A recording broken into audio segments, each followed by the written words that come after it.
Project అధ్యక్ష దామరచెర్ల మండలం మిర్యాలగూడలో పెట్టినాము. అది రేపో మాపో కమిషన్ అవుతుంది. తప్పకుండా దాన్ని కూడా మరి పూర్తి స్థాయిలో నిర్మించాలని ప్రభుత్వాన్ని కోరుతా ఉన్నా.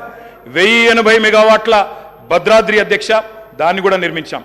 800 మెగావాట్ల కేటీపీఎస్ ప్లాంట్లు మరి పూర్తి స్థాయిలో నిర్మాణం చేసినాం అధ్యక్ష. తప్పకుండా దాన్ని కూడా వారు పూర్తిగా మరి సవ్యంగా ముందుకు తీసుకొని పోవాలని కోరుతా ఉన్నా అధ్యక్ష. అధ్యక్ష ఇంకా విద్యుత్ రంగానికే వస్తే నేను ఒక మాట అడుగుతా ఉన్నా అధ్యక్ష. అధ్యక్ష ఉదయ్ స్కీమ్లో చేరినాం అధ్యక్ష. కేంద్ర ప్రభుత్వం ఆనాడు మమ్మల్ని అడిగింది, డిస్కామ్లు లాస్ట్లో ఉన్నాయి, ఉదయ్ అనే స్కీమ్ తెస్తున్నాము, ఆ డిస్కామ్లకు ఉన్న అప్పుల్ని మీరు స్టేట్ బ్యాలెన్స్ షీట్ మీద తీసుకోండి, మెయిన్ బడ్జెట్లో తీసుకోండి అంటే ఆనాడు స్టేట్ బడ్జెట్ మీద మీరు వదిలిపెట్టిపోయిన అప్పుల్ని 11,000 కోట్ల అప్పులు డిస్కామ్లకు ఉంటే వాటిని తీసుకోవడమే కాకుండా 9,000 కోట్లు చెల్లించిన ఘనత కేసీఆర్ గారి ప్రభుత్వం అనే మాట వారికి నేను విజ్ఞప్తి చేస్తా ఉన్నా అధ్యక్ష. అధ్యక్ష ఇంకొక మాట, ఇక్కడ విద్యుత్ శాఖ మంత్రి గారు లేరనుకుంటాను అధ్యక్ష, ముఖ్యమంత్రి గారి దగ్గరే ఉందేమో, బట్టి గారి దగ్గర ఉన్నట్టుంది అధ్యక్ష. బట్టన్న కూడా వినాలా అధ్యక్ష. విద్యుత్ సంస్థలు విద్యుత్ ఉత్పత్తి కేంద్రాలకు ఒక ప్రత్యేకత ఉంటుంది అధ్యక్ష. సెల్ఫ్ హైపాతికేషన్ ఉంటుంది అధ్యక్ష. సెల్ఫ్ హైపాతికేషన్ అంటే ఏంది అధ్యక్ష? అంటే ఆస్తుల నిర్మాణం జరుగుతూ ఉంది కాబట్టి ఒక అప్పు తీసుకొచ్చి పిఎఫ్సి ద్వారానో ఆర్ఈసి ద్వారానో దబ్బను ఒకవేళ అప్పు కట్టకపోతే ఆ విద్యుత్ కేంద్రాన్ని పూర్తిగా ఓనర్షిప్ తీసుకొని అమ్మేసి కావాలంటే అప్పును పూడ్చుకునే శక్తి ఉంటుంది అధ్యక్ష. అంటే ఆస్తి సృష్టిస్తే అప్పు కట్టడానికి పరపతి ఉంటుందనే ఉద్దేశంతో దాన్ని సెల్ఫ్ హైపాతికేషన్ అంటారు. అక్కడ గవర్నమెంట్ ఇచ్చేది కేవలం గ్యారంటీ మాత్రమే బట్టన్న, మీరే ఫైనాన్స్ మినిస్టర్ కూడా. కాబట్టి దాన్ని ఏదో 81,000 కోట్ల అప్పు అని చెప్పి ఇవాళ ఆ గృహజ్యోతి అనే కార్యక్రమం నుంచి మీరు ఏదో ఎగ్గొట్టడానికి తప్పుకునేటట్టు ప్రయత్నం చేస్తున్నట్టు కనబడుతుంది తప్ప ఇంకోటి కాదు. దయచేసి మహిళలకు ఇచ్చిన మాట, రాష్ట్రంలోని మధ్యతరగతి కుటుంబాలకు ఇచ్చిన మాట 200 యూనిట్లు ఫ్రీగా ఇస్తామని నిలబెట్టుకోండి. అప్పుల కంటే ఆస్తులు ఎక్కువ ఉన్నాయి. 1,37,571 కోట్ల ఆస్తులు సృష్టించి మీకు అప్పచెప్పాం, సవ్యంగా నడపండి అని చెప్పి కూడా నేను విజ్ఞప్తి చేస్తా ఉన్నా అధ్యక్ష. నేను ఇంకొక మాట అడుగుతా ఉన్నా అధ్యక్ష. విద్యుత్ ప్లాంట్లు కట్టడం తప్ప అధ్యక్ష? 2,700 మెగావాట్ల లోటుతో మీరు అప్పచెప్పిపోతే వాటిని అలా పెంచి బ్రహ్మాండంగా 19,000 మెగావాట్లకు చేర్చడం మేము చేసిన తప్ప? 7,700 మెగావాట్ల నుంచి 19,000 మెగావాట్ల సామర్థ్యాన్ని పెంచడం తప్ప? ఇవాళ రాబోయే సంవత్సరంలో మీరే ఎంజాయ్ చేస్తారు. 25,000 మెగావాట్లకి ఆ కెపాసిటీ పెరగబోతా ఉంది. రాష్ట్రంలో విద్యుత్ వినియోగం ఎంత పెరిగినా మీరే కదా రేపటి రోజున ప్రభుత్వాన్ని నడిపేది. వచ్చే సంవత్సరంలో కూడా తప్పకుండా మీకే ఆ వెసులుబాటు ఉంటుంది. Government is a permanent institution అధ్యక్ష. కాబట్టి ఆ విషయంలో బేసిజాలు అవసరం లేదు. మరి మీరు కొంత చేసినారు, మేము ఇంకా బాగా చేసినాం. 7,700 నుంచి 25,000 మెగావాట్లకు తీసుకొని పోయినాం. అభినందించండి. నిజంగా మేము గతంలో రాజశేఖర రెడ్డి గారిని, చంద్రబాబు నాయుడు గారిని, గతంలో పనిచేసిన ముఖ్యమంత్రుల్ని, మా ముఖ్యమంత్రి గారు స్వయంగా ఆనాడు అక్కడ కూర్చున్నప్పుడు లేచి మరీ అభినందించినారు. గతంలో పనిచేసిన వాళ్ళు కూడా బాగా పనిచేశారు, మేము కూడా ట్రై చేస్తామని చెప్పాం తప్ప ఎవరూ ఏం చేయలేదన్న మాట ఎన్నడూ చెప్పలేదు అధ్యక్ష. అధ్యక్ష ఒక ఛాలెంజ్గా తీసుకున్నాం అధ్యక్ష, విద్యుత్ సంస్థల్ని నడపడం, రాష్ట్ర ప్రజలకు నాణ్యమైన విద్యుత్ ఇవ్వడం అనేది. మేము వచ్చినాడు నార్త్ సౌత్ లింక్ కారిడార్ లేదు, పక్క రాష్ట్రం పీపీఎల్ రద్దు చేసుకుంది, లోవర్ సీలేర్ ప్లాంట్ గుంజుకున్నారు, విభజన చట్టం ప్రకారం ఇవ్వడానికి ఒప్పుకోలేదు. ఇవన్నీ ఉండగా ఆనాడు ఇవాళ మేము చేసిన కృషి వల్ల మరి తలసరి విద్యుత్ వినియోగంలో ఆనాడు 2014లో 1,196 యూనిట్లుంటే ఈరోజు 2,349 యూనిట్లు, highest in the country per capital consumption of power, number 1 Telangana అధ్యక్ష. విద్యుత్ వినియోగం అనేది మన డెవలప్మెంట్ కూడా ఒక కొలమానం అధ్యక్ష. దాన్ని కూడా ప్రభుత్వం అర్థం చేసుకోవాలని నేను కోరుతా ఉన్నా అధ్యక్ష. ఆనాడు రాష్ట్ర పీక్ డిమాండ్ వాళ్ళు ఉన్ననాడు పీక్ డిమాండ్ వాజ్ 5,661 మెగావాట్స్ అధ్యక్ష.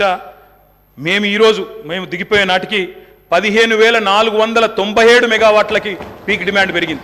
ఉమ్మడి రాష్ట్రం కంటే మరి పీక్ డిమాండ్ పెరిగింది. వ్యవసాయ మోటార్ కనెక్షన్ల అధ్యక్ష, వ్యవసాయ స్థిరీకరణ చేసినాం కాబట్టే, చెరువులు బాగా చేసినాం, భూగర్భ జలాలు పెంచినాం కాబట్టే, రైతులకు వ్యవసాయాన్ని పండుగ చేసినాం కాబట్టే వాళ్ళు ఇచ్చిపోయినాడు.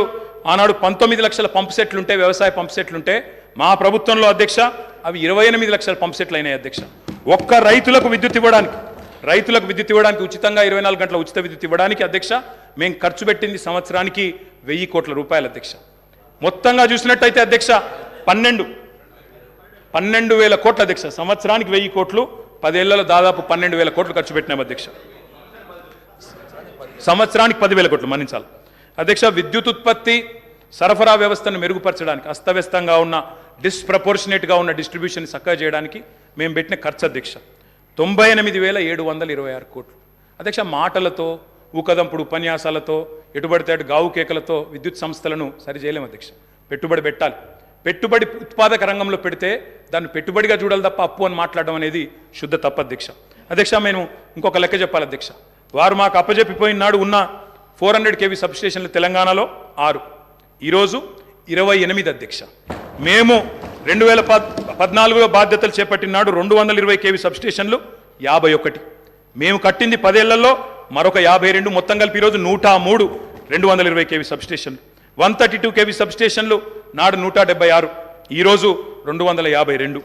33/11 kV సబ్స్టేషన్లు ఆనాడు 2138, ఈరోజు 3221. కరెంటు లైన్లు ఆనాడు హై టెన్షన్ లైన్లు తీసుకుంటే అధ్యక్ష 2014లో 16,379 కిలోమీటర్లు, ఈరోజు మేము దిగిపోయే నాటికి 28,446 కిలోమీటర్లు. లో టెన్షన్ లైన్లు ఆనాడు 4,89,000 కిలోమీటర్లు ఉంటే మేము దిగిపోయే నాటికి 6,52,000 కిలోమీటర్లు. మరి మేము పని చేసినామా లేదా?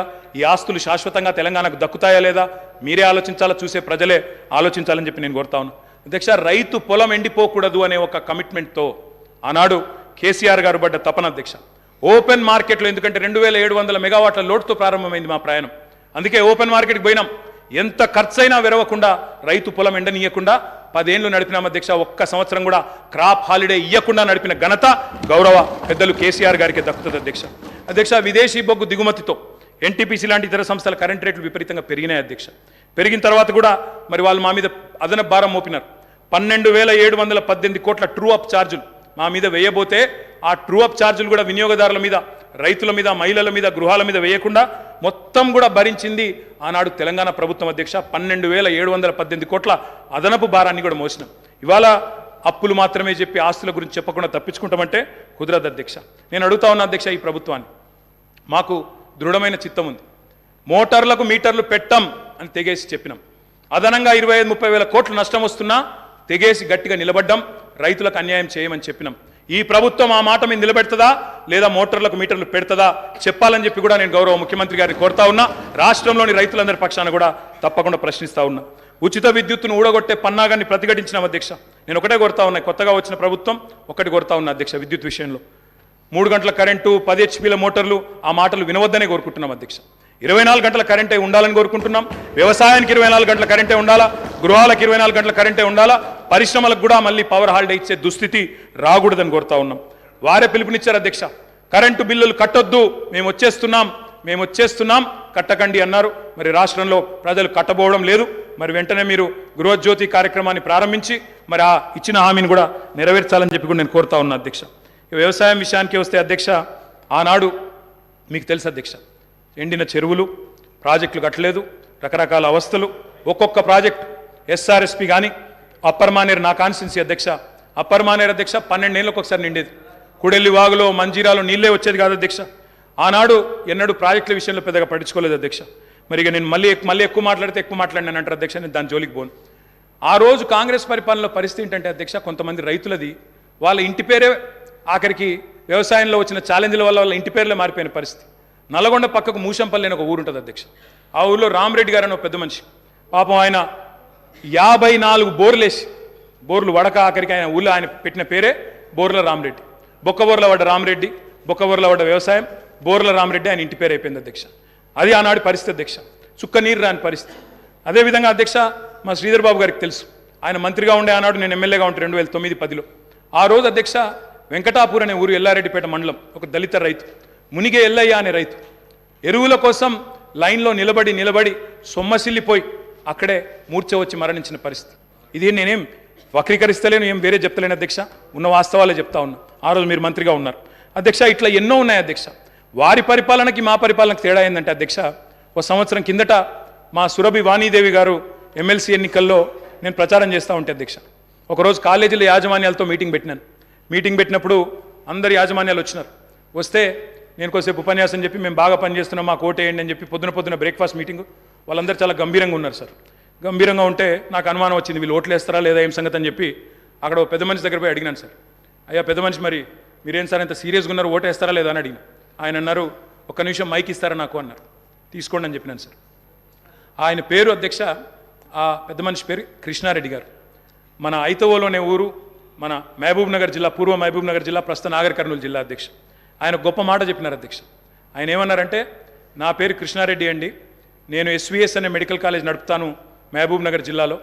మరి ఒకప్పుడు నా ఊరిలో ఏమయ్యా కృష్ణారెడ్డి నీ చేను ఎక్కడ ఉంది అంటే చెరువు కింద ఉంది అని చెప్పేటోన్ని. కానీ కేసీఆర్ గారి ప్రభుత్వం వచ్చిన తర్వాత నా చేను చెరువు కింద లేదు, నా చేను కిందికే చెరువు వచ్చింది అని ఆ కృష్ణారెడ్డి గారు చెప్పారు అధ్యక్ష. ఇది నేను చెప్పేదేమి అతిశయోక్తి కాదు అధ్యక్ష. కావాలంటే ఆ కృష్ణారెడ్డి గారిని పిలిపించి మీరు కూడా అడగొచ్చు, వారే చెప్తారు.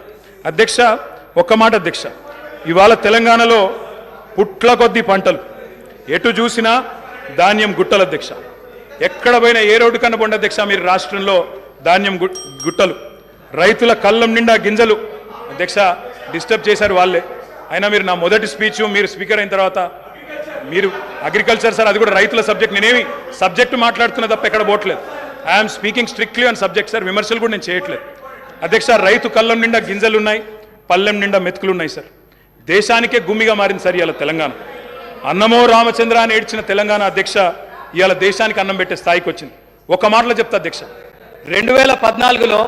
2014లో ఆనాడు మొత్తం ప్రభుత్వం సేకరించిన ధాన్యం సివిల్ సప్లైస్ కార్పొరేషన్ ద్వారా ఆనాడు ప్రభుత్వం సేకరించిన ధాన్యం వరి ధాన్యం అధ్యక్ష 2014లో 2 పంటలు కలిపి వానాకాలం యాసంగి కలిపి 24 లక్షల మెట్రిక్ టన్నులు సార్. పోయిన సంవత్సరం అధ్యక్ష 2022-23లో మరి మా ప్రభుత్వం వచ్చిన తర్వాత 10 ఏళ్ళు మేము తీసుకున్న చర్యల వల్ల మరి 1,30,00,000 మెట్రిక్ టన్నుల ధాన్యాన్ని సేకరించే స్థాయికి సివిల్ సప్లైస్ కార్పొరేషన్ ఎదిగింది అధ్యక్ష. 9 ఏళ్లలో రైతుల నుంచి 1,30,000 కోట్ల విలువ చేసే ధాన్యాన్ని కొనుగోలు చేసినాం. పంటల విస్తీర్ణాన్ని 1,31,00,000 ఎకరాల నుంచి 2,68,00,000 ఎకరాలకు చేర్చింది కేసీఆర్ గారి ప్రభుత్వం అధ్యక్ష. ఎట్లా సాధ్యమైంది అధ్యక్ష ఇది? కడుపు నిండా కరెంటు, 2 పంటలకు పెట్టుబడి, 31,000 కోట్ల రుణమాఫీ, మిషన్ కాకతీయ, ఇంకా చెప్పాలంటే చాలా ఉన్నాయి అధ్యక్ష. కొత్త గోడౌన్లు, కొత్తగా ఎన్నో కార్యక్రమాలు ఉన్నాయి. నేను అనేది ఒకటే అధ్యక్ష, మీరు మాటిచ్చారు, రైతు భరోసా అన్నారు. డిసెంబర్ 9 నాడే 15,000 వేస్తాం, ఒక 4 రోజుల తర్వాత ఆగితే 10,000 కాదు 15,000 పడతాయన్నారు. కేసీఆర్ ఓడిపోతే 15,000 వస్తాయన్నారు. మరి రైతులు ఎదురు చూస్తున్నారు, వేయాలనే కోరుతా ఉన్నాం. అదేవిధంగా మీరు చెప్పారు 2 లక్షల రుణమాఫీ ఏకకాలంలో సింగిల్ స్ట్రోక్ చేస్తామన్నారు. 24 గంటలు అన్నారు, 24 రోజుల్లోనే చేయమని చెప్పి రాష్ట్రంలోని లక్షలాది మంది రైతుల తరపున కోరుతా ఉన్నారు. అదేవిధంగా అప్పు లేకపోతే అర్జెంటుగా బ్యాంకుకు పోండి, 2 లక్షల వరకు లోన్ తెచ్చుకోండి అని స్వయంగా ముఖ్యమంత్రి గారు ఆనాటి పిసిసి అధ్యక్షుడు వారే పిలుపునిచ్చినారు. ఆయన పిలుపుని అందుకొని స్ఫూర్తి తీసుకొని రైతులు లోన్లు తెచ్చుకున్నారు, ఎదురు చూస్తున్నారు. మరి వెంటనే 2 లక్షల రుణమాఫీ జరుగుతుందని. అదేవిధంగా అధ్యక్ష రైతు బీమా పెట్టాం, ఇంకా చాలా కార్యక్రమాలు చేసినాం.